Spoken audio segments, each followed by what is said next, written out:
გამორჩეული მულტიფუნქციური სარეკრეაციო კულტურულ საგანმანათლებლო სივრცე კიკეთის ფერმა საზოგადოებაში ქალაქგარეთ დასვენების კულტურის პოპულარიზაციის მიზნით შეიქმნა და მალევე გამორჩეული ტურისტული პროექტებით ბაზარზე ახალი სტანდარტი დაამკვიდრა. ამ დროის განმავლობაში კიკეთის ფერმა განვითარდა. ახალ ობიექტებთან ერთად მულტიფუნქციური სივრცე სტუმრებს არაერთ საინტერესო შემეცნებით გასართობ აქტივობას თავაზობს. 1 ივნისიდან კი კიდევ ერთი სიახლე ელოდებათ მათ, ვინც მცენარეებითა და მათი მოვლითაა დაინტერესებული. რაც უფრო ახლოს ვიქნებით ბუნებასთან და რაც უფრო მეტ მცენარეს გავამრავლებთ, მით უფრო ეკოლოგიურ გარემოში ვიცხოვრობთ. ბუნებასთან სიახლოვე ასევე ძალიან კარგია გონებისთვის, ანუ უფრო მშვიდდებით და ჩვენს შინაგან განწყობაზე ძალიან კარგად მოქმედებს.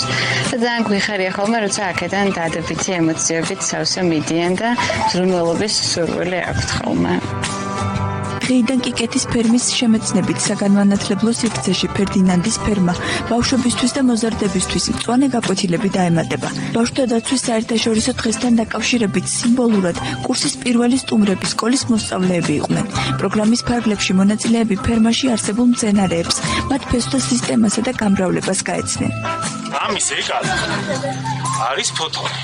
ანუ სახე შეიცვალა ფოთოლმა რაღაცა პერიოდის განმავლობაში. გამოიმუშავა მცენარემ კი იმიდან რომ დაიცვას ცხოველებისგან თავი.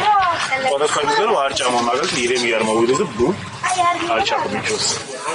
კურს მესამე კლასის მოსწავლეებისთვის პროფესიონალი მებაღე მიხეილ ლობჟანიძე უძღვებოდა. მან ბავშვებს კიკეთის ფერმაში არსებული მცენარეები გააცნო. აუხსნა როგორ უნდა იზრუნონ მათზე. გაკვეთილის ბოლოს კი ბავშვებმა ფერმაში დაკალმებული მცენარეები ქოთნებში ჩარგეს და სახლში გასაზრდელად წაიღეს.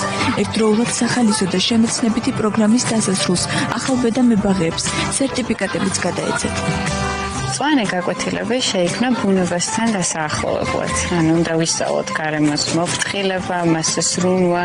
ძალიან მნიშვნელოვანია, რომ ბევრს აქვს სურვილი, მაგრამ როცა იცი, უფრო მარტივია და შესაძლებლობაც მეტი გაქვს. ამიტომ ჩარგვა, გამრავლება, მოვლა, ეს არის იდეაში ვითომ მარტივი, მაგრამ საკმაოდ მნიშვნელოვანი ეტაპები, რომელიც კარგი იქნება, რომ ყველა მსურველმა ისწავლოს. ეს იქნება ხანგრძლივი კურსი, არ იქნება ერთჯერადი გაკვეთილი, ანუ სურვილის შემთხვევაში შეუძლიათ, რომ იქნება მეორე, მესამე, მეოთხე, მეხუთე ეტაპი, სადაც გაივლიან სხვადასხვა ტიპის მცენარეებს და გაეცნობიან აბსოლუტურად ყველაფერს.